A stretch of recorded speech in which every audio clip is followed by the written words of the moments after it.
একটা ওষুধ পেলাম না, ওই জন্যে রাস্তার ওই পারে যেহেতু আমরা একবারে যাচ্ছি টোটোয় উঠবো বলে, তো সামনেই রয়েছে ওষুধের দোকান আরও একটা, সেখানে যাব, যদি পাওয়া যায় একবারে ওষুধটা নিয়ে তারপরে বাড়ি যাব। এইখানেও পেলাম না, তো চলো বাড়ি যাওয়া যাক, পরে নিয়ে নেব। ওঠো ওঠো ওঠো।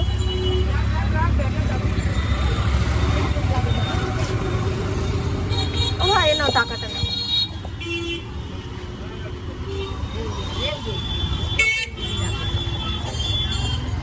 আরুর ঘুম পেয়ে গেছে আর অনেকটাই লেট হয়ে গেছে, আরুকে তাড়াতাড়ি বাড়িকে স্নান করিয়ে দেবো। আর আমারও প্রচণ্ড খিদে পেয়েছে, দেখতেই পাচ্ছ আরু পুরো চুপচাপ হয়ে গেছে। কাশির ওষুধ কেমন? কাশির ওষুধ